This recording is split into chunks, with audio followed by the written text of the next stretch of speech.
ഇന്ന് തിരുവോണമായിട്ട് ഞാൻ രാവിലെ വന്നിരിക്കുന്നത് മുഖത്തൽ അമ്പലത്തിലേക്കാട്ടോ. രാവിലെ എന്നൊന്നും പറയാൻ പറ്റത്തില്ല, 10 മണി കഴിഞ്ഞു ഞാനിവിടെ എത്തിയപ്പോൾ. എന്നാലും നല്ല തിരക്കുണ്ടായിരുന്നു കേട്ടോ. എങ്ങനെയൊക്കെയോ ക്യൂവിലൊക്കെ നിന്ന് ഞാൻ വേഗം കയറി തൊഴുതിട്ട് ഇറങ്ങിയിട്ടുണ്ട്.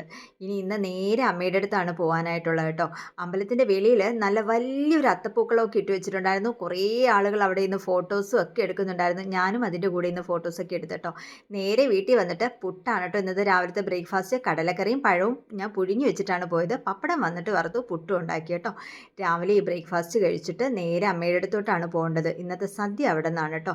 അങ്ങനെ തൊട്ടടുത്ത വീട്ടിലുള്ള എൻ്റെ കുട്ടീസാണ്. ഇവർ നേരെ ഇവിടെ വന്ന് ഒരു ഓണം പാട്ടൊക്കെ ഇട്ട് ഞങ്ങൾ ഡാൻസൊക്കെ കളിച്ചിട്ട് നേരെ അമ്മയുടെ അടുത്ത് പോവാണ്. വല്യച്ഛൻ മരിച്ചു പോയതുകൊണ്ട് പൂക്കളൊന്നും ഞങ്ങൾ ഇപ്രാവശ്യം ഇട്ടില്ല. അമ്മ ഇവിടെ കറിയെല്ലാം വെച്ച് വെച്ചിട്ട് കുളിക്കാനായിട്ട് പോയിട്ടുണ്ടായിരുന്നേ. അമ്മ പരിപ്പ് പായസം വെച്ച് വെച്ചിട്ടുണ്ടായിരുന്നു. ഞാൻ പാലട വെച്ചുകൊണ്ട് വരാമെന്നാണ് പറഞ്ഞിരുന്നത്. അമ്പലത്തിൽ പോയപ്പോൾ തന്നെ 10 മണി ആയല്ലോ. അതുകൊണ്ട് ഞാൻ നേരെ ആ പാലടയും പാലും എല്ലാം എടുത്തുകൊണ്ട് ഇങ്ങോട്ടേക്ക് നേരെ ഇങ്ങ് വന്നിട്ടോ. ഇവിടെ വന്നിട്ട് വെക്കാമെന്ന് വിചാരിച്ചിട്ട് അങ്ങനെ പായസമൊക്കെ വെച്ച് കഴിഞ്ഞപ്പോഴത്തേക്കും ഞങ്ങൾ കഴിക്കാനായിട്ടുള്ള കറികളൊക്കെ ഇങ്ങനെ ഓർഡറിൽ എടുത്ത് വെച്ചേക്കുവാണ്. എന്തിനാണ് ഇങ്ങനെ ഓർഡറിൽ വെച്ചതെന്ന് വെച്ച് കഴിഞ്ഞാൽ ഏട്ടന് ഇലയിൽ വിളമ്പുമ്പോൾ അത് അതിൻ്റേതായ ഓർഡറിൽ തന്നെ വിളമ്പണം. പിന്നെ ഏട്ടന് തന്നെ അത് വിളമ്പണമെന്നൊന്ന് ഭയങ്കര നിർബന്ധം കേട്ടോ. ഞങ്ങൾ ആരെ കൊണ്ട് വിളമ്പാനായിട്ട് സമ്മതിക്കാറില്ല. അങ്ങനെ എല്ലാം വിളമ്പിയൊക്കെ കഴിഞ്ഞ് ഞങ്ങൾ കഴിക്കാതിരിക്കുകയാണ്.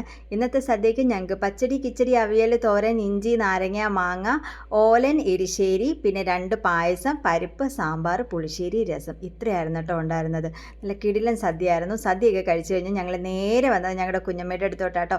ഞങ്ങൾ ഇവിടെ വന്നപ്പോൾ ശ്രീകുട്ടിയും അപ്പുവും ഒന്നും ഇവിടെ ഇല്ലായിരുന്നു കേട്ടോ. അപ്പുവിൻ്റെ വീട്ടിലേക്ക് പോയേക്കുമായിരുന്നേ. അങ്ങനെ കുറച്ച് കഴിഞ്ഞപ്പോഴത്തേക്ക് അവരിങ്ങ് വന്നിട്ടോ. നമ്മുടെ കല്യാണ പെണ്ണിന് നല്ല ക്ഷീണം ഉണ്ടായിരുന്നു. അവൾ അവളുടെ വീട്ടിലൊക്കെ പോയി സദ്യയൊക്കെ കഴിച്ച് തിരിച്ച് വന്നതേ ഉള്ളായിരുന്നേ. അങ്ങനെ കുറച്ച് നേരം ഞങ്ങൾ എല്ലാവരും കൂടി ഇരുന്ന് കാര്യമൊക്കെ പറഞ്ഞുകൊണ്ടിരുന്നു കേട്ടോ. വേദക്കേട്ടനെ കണ്ടു കഴിഞ്ഞാൽ ഭയങ്കര പേടിയാണ്. ഇവള് ഫുഡ് കഴിക്കാത്തപ്പോഴും ഇവള് കുരുത്തക്കേട് കാണിക്കുമ്പോഴും എപ്പോഴും ഇവർ ഏട്ടൻ്റെ പേര് പറഞ്ഞാണ് ഇവളെ പേടിപ്പിക്കുന്നത്. ക്യാമറ കണ്ടുകൊണ്ടാന്ന് തോന്നുന്നു അവളുടെ ആ കള്ളച്ചിരി കണ്ടില്ലേ. അപ്പോൾ ഇത്രയേ ഉള്ളൂ. പുതിയൊരു വീഡിയോ ആയിട്ട് വീണ്ടും കാണാം കേട്ടോ.